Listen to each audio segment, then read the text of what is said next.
Baik, kita belajar ya mengelola dimensi yang kadang-kadang kita sinisi tapi sebenarnya kita butuh. Kita ketawai kalau ada orang kok pikirannya uang saja, tapi buktinya kita tidak punya duit juga stres. Maka yuk, tidak usah malu-malu, kita bahas sekalian, tapi secara bijaksana gimana sih cara mengelolanya.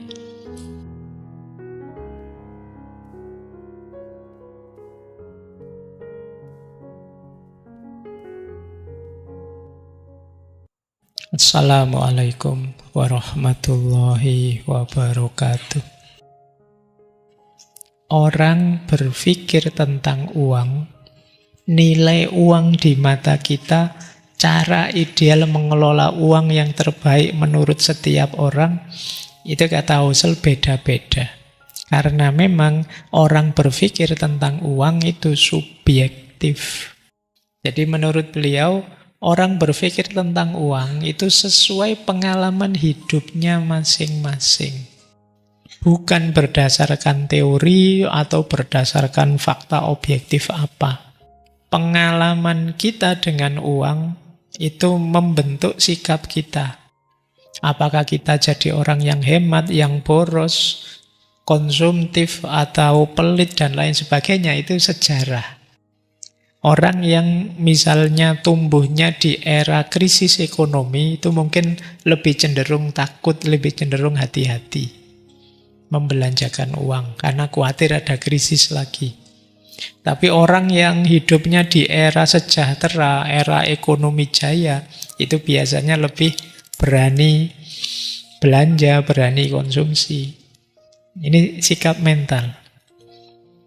Maka kalian masing-masing coba dicek ya, kondisi ekonomimu misalnya sejak kecil seperti apa. Seperti itulah terbentuk mindsetmu. Yang kalau saya dulu kecil di rumah itu, kalau makan telur, itu telur satu diiris jadi 4 untuk berempat. Mungkin beda dengan mungkin kalian dulu di rumah, alah telur pak bisa sesuka-suka lah masak telur, makan telur. Setiap kali Indomie nambah telur sekian itu. Dari saya yang harus dipecah 4. Itu persepsi saya tentang telur, tentang makanan itu mungkin berbeda. Tentang uang juga begitu.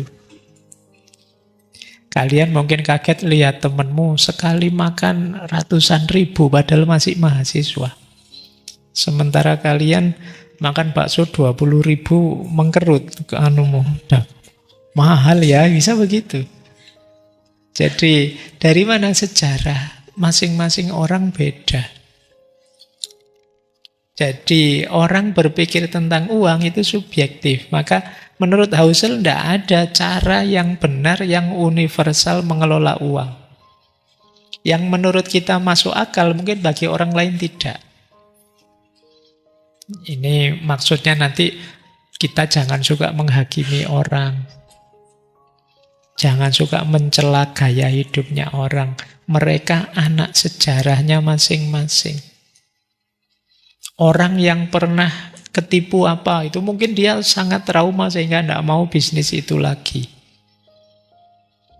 Kalian yang mungkin di rumahnya orang tuanya PNS misalnya, itu mungkin pikiranmu terbentuk pekerjaan paling enak, paling ideal itu PNS. Yang orang tuamu TNI apa polisi, itu kemungkinan kamu akan cenderung masuk TNI atau polisi karena kalian melihat orang tuamu. Ini yang disebut sejarah. Jadi yang pertama, cara pandang kita terhadap uang termasuk idealisme kita tentang kekayaan itu sejarah yang membentuknya. Yang masing-masing kita beda-beda. Ya. Maka kalian yang punya mindset berbeda dengan temanmu dalam mengelola uang, tidak harus kemudian menganggap yang lain lebih jelek atau yang lain lebih bagus. Masing-masing punya sejarah. Jangan menghakimi cara orang lain mengelola uang. Mungkin saja itu karena pengalamannya atau mungkin juga karena trauma-traumanya. Jadi tidak semua keputusan keuangan itu dibentuk secara rasional. Makanya tadi akal itu perlu sedikit saja. Behave-nya yang banyak. Tapi ya tidak masalah kalian memahami gayanya temanmu, tidak untuk dicela, tapi untuk meluaskan wawasan. Oh, memang ada orang yang gaya hidupnya begini, gaya hidupnya begitu. Tidak masalah. Ini tidak ada hubungannya dengan kaya miskin. Ada juga sih, ada orang kaya yang gayanya seperti miskin. Ada orang miskin yang gayanya seperti orang kaya. Itu juga pasti karena sejarah. Mungkin kalian selama ini tidak punya uang, terus direndahkan orang, dilecehkan orang. Akhirnya kalian, wah kalau kayak gini saya tidak punya harga diri. Sudahlah saya tak gaya seperti orang kaya, biar dihargai orang. Ini sejarah. Atau yang kaya, gayanya kayak orang tidak punya. Mungkin dia capek, tiap kemana-mana sama temennya disuruh traktir terus.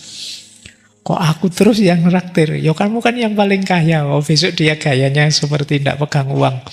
Yang kaya kan bapakku tidak ngasih apa-apa. Jadi dia gayanya seperti, kenapa bisa begitu? Pengalaman. Jadi yuk kita tidak menghakimi orang dengan cara mereka mengelola keuangan. Masing-masing punya strateginya sendiri, punya sejarahnya sendiri. Ini juga dibahas panjang oleh Husserl tentang luck, keberuntungan, dan resiko. Jadi kalau bagian ini sebenarnya dia ingin menjelaskan pada kita mengelola keuangan itu ya tidak sepenuhnya bisa kita kontrol. Ada wilayah-wilayah yang tidak bisa kita kontrol. Kita maunya begini, tapi jatuhnya kok begitu ya. Nah, jadi itu yang harus kita sadari. Jadi ini kesadaran kedua. Kesadaran yang pertama tadi, tiap orang beda-beda, tiap orang anak sejarahnya masing-masing. Kesadaran kedua, tidak semua hal bisa kita kontrol, termasuk dalam urusan keuangan. Makanya ada luck, ada risk. Luck itu, keberuntungan itu, kita tidak mengarah ke sana tiba-tiba dapat keuntungan. Ini namanya luck. Kebalikannya risk. Kita tidak menginginkan itu tiba-tiba datang. Ini risk. Jadi akan selalu diwarnai dua itu. Ya ada keberuntungan, ada kerugian, efek, resiko, namanya risk. Jadi luck itu hasil positif dari kejadian yang di luar kendali kita. Kalau risk ini hasil negatif, kejadian di luar kendali kita. Ya ini kalau kita sering yang muslim pakai istilah qadarullah. Dompet saya ketinggalan Pak, pesimis saya ini tidak makan mesti. Qadarullah, tiba-tiba ada temen nawari makan, ngejak makan. Lumayan. Ini luck namanya. Atau mungkin sebaliknya. Kita merasa bahwa uangnya cukup, ternyata begitu tanya harganya berapa itu. Ternyata melebihi jumlah yang di dompet. Itu resiko sudah. Tidak terbayangkan ternyata begitu. Atau rencananya makan sendiri di warung, tiba-tiba kok temen yang tidak tahu diri tiba-tiba datang. Ikut makan dong, tidak hanya 1, 3, 4, 5. Wah, itu risk namanya, resiko. Kita tidak membayangkan, ternyata datang. Kalau positif namanya luck. Kalau yang negatif namanya risk. Di antara luck, misalnya kata Husserl, kita lahir di keluarga kaya. Ini luck. Alhamdulillah lumayan punya bapak kaya. Kebalikannya mungkin kalian yang lahir di keluarga yang tidak kaya, yang miskin. Itu risk. Ya nasib ya. Gitu. Jadi ini kok keberuntungan dan resiko. Banyak orang kaya karena memang orang tuanya kaya. Ini mesti ada unsur lucknya. Ya tentu saja dia untung orang tuanya kaya, fasilitasnya lengkap. Atau investasi. Investasi yang tidak diduga-duga tiba-tiba booming, naik. Nah, atau tiba-tiba punya koneksi. Ternyata tidak tahu saya. Teman saya SMP dulu, sekarang dia jadi pejabat. Lumayan bisa KKN sekarang. Ini luck, tapi ya dosa. Untung itu. Ditilang polisi kok tiba-tiba, loh kamu ya? Oh iya gitu ya. Saya kemarin ada ngalami begitu. Pak Faiz ya? Lumayan, tidak jadi. Karena kenal jadi tidak harus ada embel-embelnya. Nah, itu namanya luck, keberuntungan. Kalau risk, resiko. Sudah ancang-ancang mau melakukan apa, investasi apa, pandemi. Sudah disiapkan semua, tinggal di launching, sakit. Sudah. Ini namanya risk. Hidup itu akan selalu ada itunya. Ya mungkin tidak bisa diprediksi, tidak bisa kita kendalikan, tapi ini juga menentukan kesuksesan. Maka kata Husserl, ingat-ingat ya, dalam kesuksesan kita kadang-kadang ada unsur luck-nya. Jangan sesombong itulah. Wong yo tidak sepenuhnya semuanya bisa kita kontrol. Orang lain melakukan hal yang sama toh juga tidak sukses.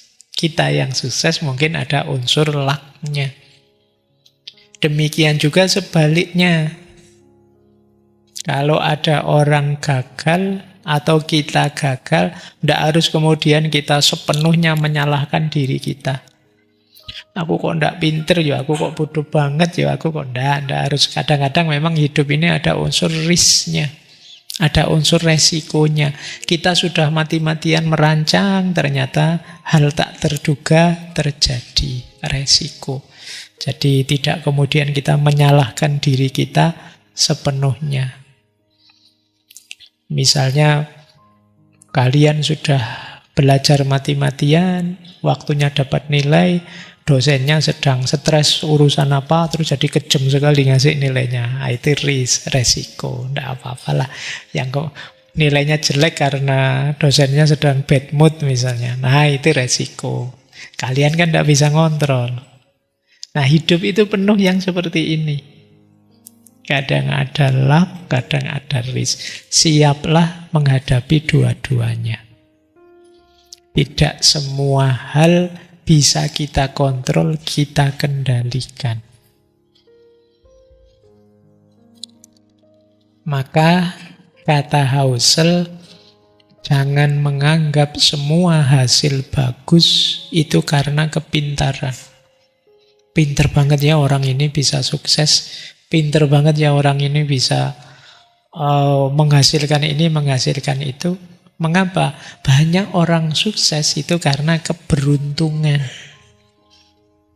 Yang itu bukan karena rancangannya dia, ya tiba-tiba saja situasinya pas. Ini tadi yang kalau kita yang ngalami itu, maka diingatkan jangan sombong. Kalian suksesmu itu tidak hanya karena dirimu, tapi dibantu oleh situasi, mungkin dibantu oleh kondisi.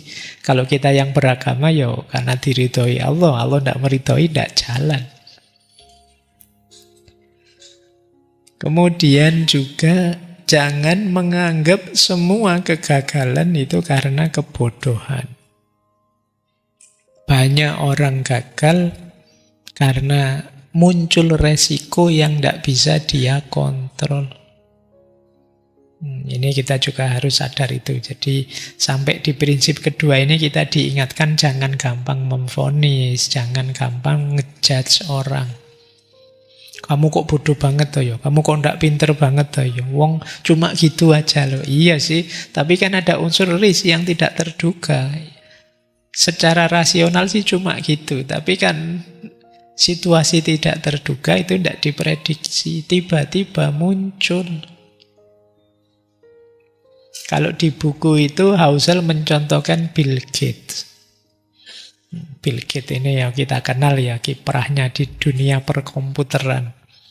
Itu saat itu dia mendapatkan keberuntungan karena bisa sekolah di salah satu sekolah yang tahun 70-an tapi sudah punya akses ke komputer. Ini menguntungkan Bill Gates sehingga kemudian dia bisa berkiprah di bidang itu. Hal yang sama terjadi dengan temannya. Kalau di situ disebut namanya Ken Evans. Temennya Bill Gates, podo-podo pinter sama-sama cerdasnya luar biasa, tapi terus meninggal karena kecelakaan. Kan nasibnya beda.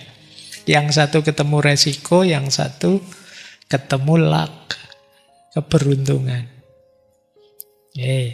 Jadi ternyata hidup ini tidak seeksak itu, termasuk urusan uang. Jadi Housel bilang beberapa orang terlahir dalam keluarga yang mendukung pendidikan, yang lain sebaliknya. Ini nanti ada efeknya. Beberapa terlahir dalam ekonomi yang berkembang pesat, yang mendukung kewirausahaan. Sementara ada orang yang lahir dalam perang dan kemiskinan. Ini kita tidak bisa bantah, situasinya memang begitu. Saya ingin Anda sukses, kata Housel, dan saya ingin Anda meraihnya. Namun sadarilah bahwa tidak semua kesuksesan itu karena kerja keras. Dan tidak semua kemiskinan disebabkan oleh kemalasan. Maka jangan overestimate pada orang yang sukses dan jangan underestimate pada orang yang gagal. Kita kan selalu kalau ada orang gagal itu melihatnya jelek terus. Alah mesti males itu, mesti tidak memberikan semuanya. Gitu kayak. Apa ya kamu ngerti lelahnya dia, capeknya dia, dengan santainya kita menyebut dia males-malesan, tidak serius. Ada banyak faktor risk dalam hidup ini. Atau kalau ada orang sukses, wah kita puji setinggi langit, kadang ceritanya dilebih-lebihkan. Oh ini dia orang hebat, ini pinter ini, itu kalau ditelusuri nasabnya mesti ketemunya orang-orang kaya lah. Malah dilebih-lebihkan sampai kemana-mana. Padahal mungkin ada banyak faktor luck saja. Oke ya, saya banyak diceritai orang yang kenal ngaji filsafat itu karena diuntungkan oleh pandemi.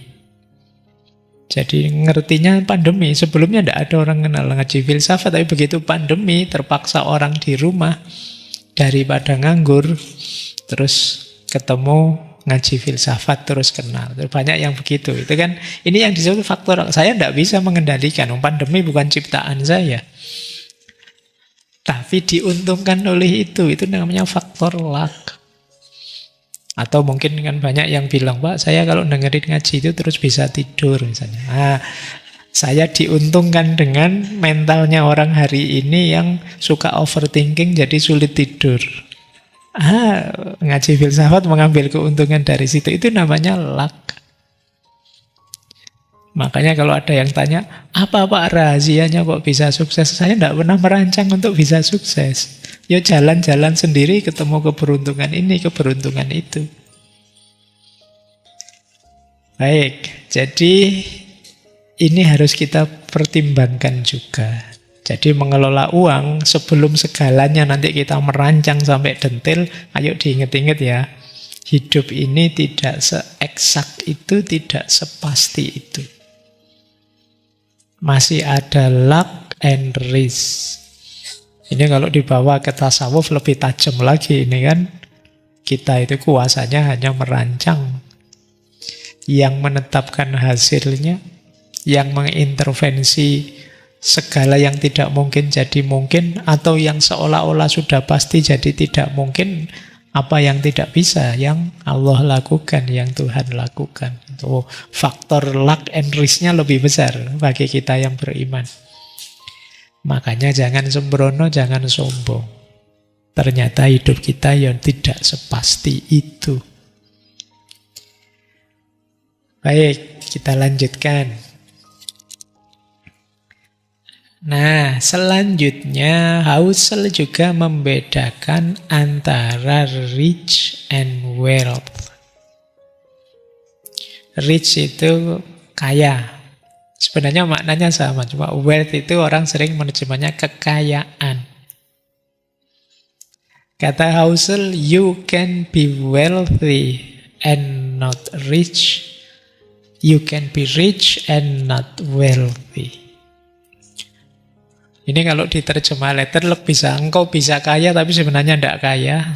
Bisa juga tidak kaya tapi sebenarnya kaya. Itu bulatnya. Tapi sebenarnya maksudnya beda. Kita sering menganggap sama. Rich itu kaya, itu kekayaan yang tampak, uang yang tampak. Kalau wealth itu uang yang tidak terlihat. Kalau uangnya saya simpen di tabungan itu wealth. Tapi begitu saya belikan HP itu rich. Ya. Sudah dalam wujud laptop Pak, itu rich. Tapi ini aset Pak saya simpen, siapa tahu nanti saya ada kebutuhan ya saya pakai. Itu wealth. Ini tidak sama. Kata Husserl, kekayaan yang sejati itu bukan yang kita pamerkan. Justru yang kita simpan. Jadi kekayaan itu yang aset yang belum kita belanjakan. Itulah kekayaan sejati. Jadi ya, ini kebalikan ya. Ini teorinya agak unik. Berarti kalau kalian lihat temanmu, mobilnya mewah ya, rumahnya besar sekali ya. Itu belum jadi parameter dia benar-benar kaya. Bisa saja mobilnya mewah, rumahnya besar, tapi utangnya juga banyak. Tidak bisa jadi ukuran. Kayak bisa saja tiap hari gonta-ganti mobil, yo ternyata supir taksi misalnya. Itu kan Pak, kelihatannya dari luarnya kan, kalau sekedar itu yo mirip seperti itu. Jadi orang sering menyamakan kekayaan itu dengan barang yang diperlihatkan. Mobil, rumah, jam tangan mewah. Padahal itu menunjukkan bukan kekayaan yang dimiliki, tapi kekayaan yang telah hilang dibelanjakan. Itu kan hasil konsumsi semua. Apa yang dipamerkan itu menunjukkan konsumsi, tidak menunjukkan simpanan kita. Bisa saja orang yang barangnya mewah semua, tapi sebenarnya dia tiap hari di WA sama pinjol, debt collector ngejar-ngejar, bisa saja begitu. Jadi itu bedanya rich and wealth. Bisa saja orang kelihatan kaya, tapi sebenarnya tidak kaya. Rich, tapi tidak wealth. Ini kita ingat-ingat ya. Oh, ini menenteramkan kita yang tidak punya barang mewah. Kalau ditanya orang, saya itu kayaknya biasa gini, tapi ya tidak mesti juga kok gitu. Kan kadang-kadang kalian lihat orang kaya-kaya itu kalau kemana-mana kan malah kadang simple banget. Hanya pakai sandal jepit, hanya pakai kaos biasa. Sementara orang yang kaya baru biasanya itu, gaya nih. Tiap bulan ganti HP, padahal kalau mau pakai HP tanya dulu ini budgetnya gimana ya, gitu bisa gitu. Terus bisa kontak-ganti mobil, pakai baju mewah, mewah. Itu rich. Tapi belum kaya yang sejati. Kaya yang sejati itu wealth. Simpenan saya banyak. Saya sih hidup sederhana Pak, tapi memang saya banyak nabung untuk masa depan. Tidak apa-apa lah sekarang tirakat sebentar, tapi ya, ini orang kaya. Jadi semakin lama simpenannya numpuk, ini orang kaya. Maka kalian jangan kaget. Tiba-tiba ya ada orang cuma jualan mie ayam bisa naik haji. Kok banyak ya uangnya? Ya banyak, tidak dipamerkan pada kalian. Dia simpen itu jadi aset. terus bisa daftar haji. Padahal mungkin tiap hari hanya nyimpen uang 50 ditabung sekian puluh tahun bisa naik haji. Kalian yang mungkin income-nya besar-besar tidak bisa-bisa naik haji karena ya itu tadi, kalian kesusu ingin membelanjakannya. Kesusu ingin menjadikannya konsumsi. Baik, jadi sekarang kita tahu bedanya kaya dan kaya. Kaya yang sejati dan kaya yang cuma pameran saja. Baik. Nah, konsepnya sama sekarang. Perlu juga, kata Husserl, kita membedakan antara getting wealthy dengan staying wealthy. Getting wealthy itu gimana kita menjadi kaya. Kalau staying wealthy, gimana kita mempertahankan kekayaan. Ini dua hal yang berbeda. Salah lumus kita gugur, nggak jadi orang kaya kita. Gimana caranya jadi kaya dan gimana caranya tetap kaya. Kata Husserl, untuk jadi kaya ini awal tetap ya. Diperlukan semangat, kerja keras, berani spekulasi. Ini untuk jadi kaya, tidak putus asa, jatuh bangun lagi, itu getting wealthy. Mendirikan bisnis, beli saham, meminjam untuk usaha, ini getting wealthy namanya. Nanti mentalnya harus disesuaikan kalau sudah kaya dan ingin mempertahankan. Tidak bisa lagi pakai mental lama, bisa bahaya. Untuk staying wealthy, ini setelah punya aset, ya kita lebih banyak butuh perlindungan, manajemen resiko. Mungkin menyimpan dana sebagian untuk jaga-jaga asuransi. Tidak berani lagi terlalu banyak spekulasi, harus lebih hati-hati, mentalnya beda. Ketika menuju kekayaan, mungkin kita harus lebih berani. Spekulasi ini, nyoba itu. Tapi ketika mempertahankan, ya harusnya tidak senekat itu. Kalau dianalogikan, mungkin getting wealthy itu seperti orang naik ke puncak gunung. Harus mengerahkan tenaga, berani, semangatnya tinggi. Sementara staying wealthy itu sudah di atas gunung kita. Maka yang kita lakukan apa? Berusaha agar tidak kepleset, tidak tergelincir.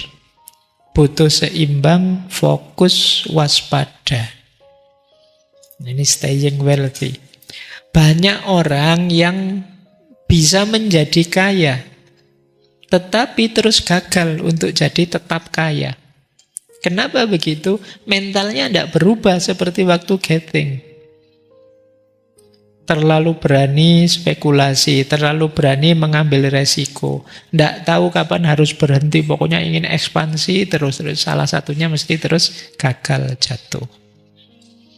Ini staying wealthy. Jadi yang satu getting wealthy, yang satu staying wealthy. Ini mentalitasnya berbeda, tidak boleh sama. Baik, ini kalian ingat-ingat ya, saya tahu tidak bisa sekarang menerapkannya. Mungkin besok-besok kalau kalian usaha, kalau kalian sedang berjuang, ada beda strategi ya antara proses menjadi kaya dan bertahan agar tetap kaya. Cuma kekayaan yang hakiki ya, bukan kekayaan yang sekedar untuk dipamerkan, yang rich tadi. Ini pentingnya dulu kita punya konsep hidup yang sederhana saja, yang minimalis saja. Biar apa? Biar kekayaan kita, kekayaannya sejati. Tidak sekedar kekayaan untuk dipamerkan. Sekarang kan banyak kita belanja hal-hal yang sebenarnya kita tidak butuh, hanya untuk pamer saja sih. Mungkin ada yang pegang HP lebih dari 3, kalau kemana-mana dijajar-jajar gitu. Kemudian ada yang ganti mobil tiap tahun, ganti laptop terus-terusan. Ini kemungkinan dia orang kaya tapi jenis rich, bukan yang wealthy. Kayak itu mental kaya berarti penting. Sekarang lanjutannya. Hal mentality terhadap kekayaan yang lain. Ada konsep dalam bukunya Husserl itu, istilah beliau seduction of pessimism. Kontrasnya adalah rational optimism. Godaan untuk pesimis melawan optimisme yang rasional.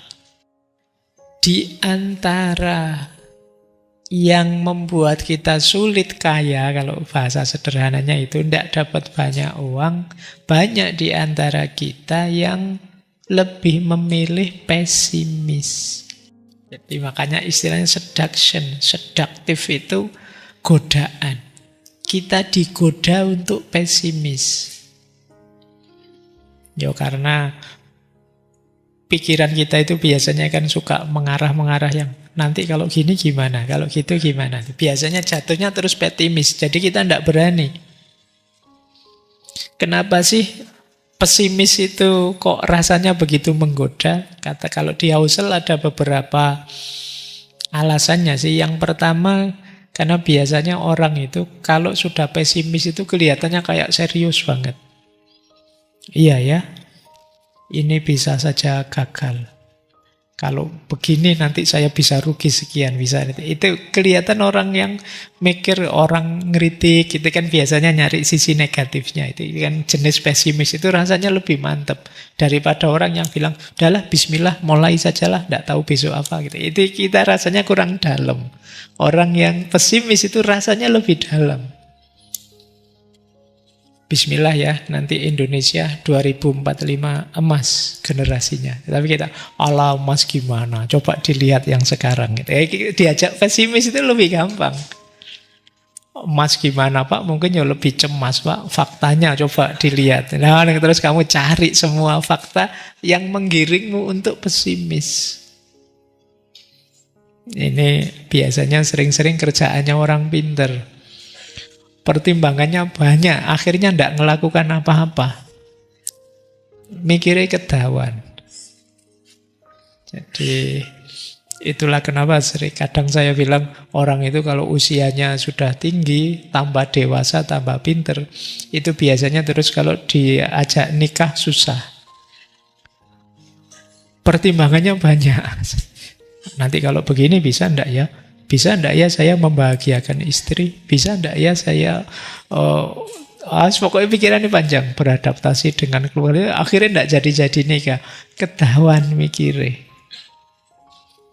Nah, ini sama sindrom seduktif pesimisme itu. Orang itu cenderung mikir negatif-negatif saja. Rasanya kalau sudah ngomong jeleknya itu rasanya sudah mantap kita. Kadang-kadang sudah rapat, sudah hampir disepakati, terus muncul orang pinternya, coba dipertimbangkan lagi ya. Wah, itu susah. Akhirnya bubar semua, malah tidak jalan sudah. Nanti dalam ekonomi juga begitu. Mungkin nanti sebagian kalian akan mengalami ini.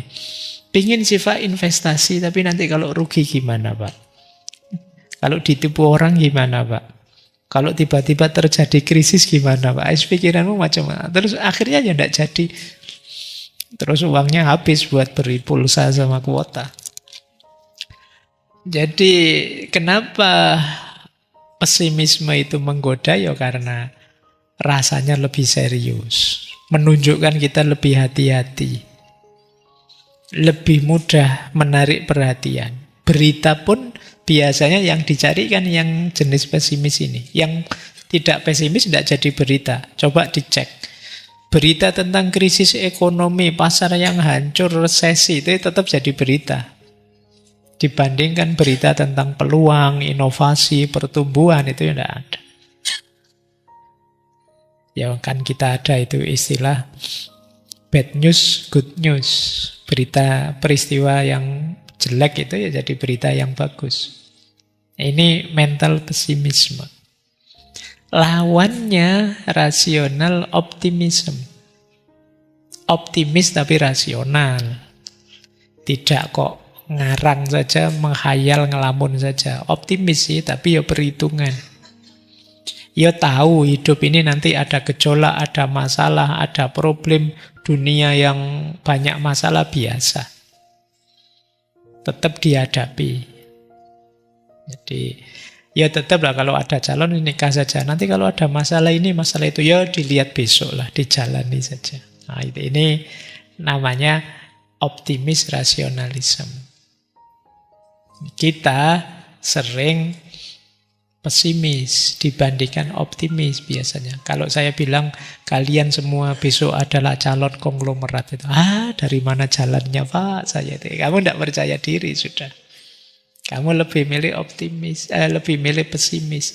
Padahal apa salahnya kalau memang kamu ingin berwirausaha sendiri sejak sekarang menegaskan dirimu bahwa besok saya pasti sukses Pak. Saya pasti konglomerat sudah. Tapi kan wong kalau bahasa kita ini kan namanya mimpi. Lah kalau bermimpi saja tidak berani, gimana kamu mau bisa sukses? Ya. Nah, pikiran kita juga biasanya lebih tertarik untuk pesimis. Ini secara bias seperti minggu lalu loh. Ada istilah loss aversion. Loss aversion itu kerugian itu rasanya lebih besar daripada keuntungan. Kita nemu uang 100.000 dengan kehilangan uang 100.000 itu jauh lebih memberati pikiran kita kehilangan 100.000. Ini namanya loss aversion. Jadi kerugian itu rasanya lebih menarik perhatian kita, lebih membebani pikiran kita. Contohnya, tiba-tiba disepakati, yuk daripada ngaji terus, bulan depan kita jalan-jalan yuk bareng-bareng kemana gitu. Healing lah, masuk ngaji terus. Oke siap Pak, seneng Pak. Begitu di belakang, tapi bayar sendiri-sendiri ya gitu. Mulai kamu kan mengkerut. Karena rugi. Kamu mulai ngitung, sebentar Pak, bayarnya berapa dulu Pak. Karena kerugian itu lebih jadi perhatianmu daripada keuntungan. Ini namanya loss aversion. Ini tabiatnya pikiran sudah. Makanya kalian kalau yang ingin propaganda, ingin merayu atau bikin iklan, perhatikan hal yang mengesankan kerugian itu sama sekali jangan ditampilkan. Karena orang itu lebih melihat kerugiannya daripada keuntungannya. Jadi coba ya kalian misalnya ada obat apa, itu kan biasanya kalian fokus efek sampingnya apa ini ya. Itu duluan yang kamu lihat. Karena apa? Khawatir rugi. Nah, ini yang dalam logika disebut loss aversion. Yang kedua, ya secara logis, hal-hal atau berita yang buruk itu lebih menarik. Kalau berita baik itu membosankan. Peresmian pabrik ini ya, membosankan. Berita-berita kayak gitu kan kita malas melihatnya. Tapi kalau ada korupsi, ada pabrik tutup, bangkrut, itu menarik. Itu yang membuat kita terus data yang di kepala kita itu terus data negatif semua. Dan ini nanti ada hubungannya dengan evolusi kita, evolusi psikologis kita. Yang lebih peka. Dunia ini tambah banyak ancamannya, kita lebih waspada, lebih peka terhadap bahaya. Efeknya apa sih Pak pesimis secara ekonomi berhubungan dengan uang? Yang pertama, akhirnya kita takut mengambil resiko. Jadi tidak mikir luck-nya, kita mikir risk-nya. Ya orang yang takut mengambil resiko akhirnya ya tidak ngapa-ngapain. Akhirnya apa? Jadi yang kedua, melewatkan peluang untuk tumbuh, ya kita tidak berkembang sudah. Dan yang ketiga, biasanya terus jadi sinis. Kalau ada temennya melakukan invest apa, bisnis apa, itu diketawain. Lihat saja, gagal, ngerti saya itu. Kalau padahal belum pernah ngapa-ngapain. Tapi diam-diam kamu berharap dia gagal. Karena kamunya sendiri tidak bergerak. Kalau tiba-tiba dia sukses, kamu dongkolnya luar biasa. Itu cuatan dari rasa iri. Nah, maka kata Husserl, orang yang mikirnya tidak panjang itu biasanya memang cenderung pesimis. Tapi kalau orang berpikir jangka panjang, lebih cenderung optimis. Di situ dia menguraikan begini. Pengamat-pengamat itu yang mengamati jangka pendek, situasi sekarang saja, itu sering jatuhnya adalah ekonomi itu tambah jelek, tambah krisis, kata dia. Tapi ayo kita lihat global secara umum dunia ini, 100 tahun terakhir, ternyata juga dunia ini berkembang pesat kok. Ya teknologinya, ya pasar sahamnya, ya kualitas hidup manusianya. Padahal di setiap zaman orang selalu meramalkan ekonomi jelek, ekonomi jatuh, itu kata Husserl. Itu berarti apa? Kita perlu mikir jangka lebih panjang. Sejak zaman, mungkin kalau di kita ya sejak zaman presiden pertama, itu orang selalu bahas ekonomi yang jelek, yang jatuh, yang ambruk dan lain sebagainya. Selalu dikritik di situ, ya sampai hari ini. Tapi kalau dilihat lebih general umum, mulai zaman 45 sampai hari ini, itu ya kita perkembangan ekonominya luar biasa. Berarti kan secara umum sebenarnya berkembang. Ya tentu saja dalam batas-batas tertentu ada banyak kekurangan, kelemahan. Tapi ya fakta umumnya secara makro, itu kata Husserl. Coba dilihat 100 tahun terakhir itu ya pasar saham hidup, teknologi luar biasa. Kualitas hidup kita jauh dengan dulu. Ini berarti berkembang. Ini gunanya berpikir jangka panjang. Yang membuat kita optimis. Jadi kata Husserl, pesimisme itu memang terdengar lebih cerdas dan lebih masuk akal daripada optimisme. Dan banyak orang salah mengira pesimis berarti bijaksana. Jadi seolah-olah mengingatkan kita, jangan begitu, jangan begini. Wah, ini orangnya bijaksana. Padahal ini membuat kita mandek. Tidak berkembang. Kalau begitu nekat saja Pak. Ayo ndak nekat. Ya penuh perhitungan tapi berani. Makanya istilahnya berani. Berani itu tengah-tengah antara nekat dan pengecut. Kalau kata Imam Ghazali. Ya tidak sembrono asal maju, tapi juga tidak penakut, tidak berani ngapa-ngapain. Beranilah, ini sudah pas, sudah berani itu. Setelah mengkalkulasi, merancang, terus dieksekusi. Makanya dalam ilmu etika Islam, berani itu bagian dari akhlak yang terpuji. Jadi bagian dari akhlak yang mahmudah. Dan dia menyimpulkan titik tengah. Jadi kalau teorinya Imam Ghazali, Ibnu Miskaweh, ini kan melanjutkan Aristoteles sebenarnya, bahwa yang baik itu yang tengah-tengah. Tidak berlebihan, tidak kekurangan. Sama seperti kita mengalokasikan uang itu, ya jangan sembrono, namanya nekat. Tapi juga jangan pengecut. Tidak berani ngapa-ngapain karena khawatir gagal. Kalau sudah dirancang dengan baik, eksekusilah. Kalau sudah punya perhitungan-perhitungan, jalankan. Caranya begitu. Makanya tetap waspada dalam jangka pendek, tapi percaya dirilah untuk jangka panjang. Jangan biarkan berita buruk hari ini membunuh harapanmu tentang masa depan. Bagi kita yang senang membaca berita-berita buruk, tiap hari melihat info-info yang negatif, jangan biarkan berita-berita itu membunuh harapan kita tentang masa depan. Saya tahu ini wacana seperti ini mungkin kalian merasanya masih jauh, Pak. Ini kita masih berjuang gimana caranya agar dompetnya ada isinya, itu saja sih, Pak. Mikirnya masih belum sedalam ini. Tapi ya kalian perlu tahu ini karena tantanganmu di masa depan ini.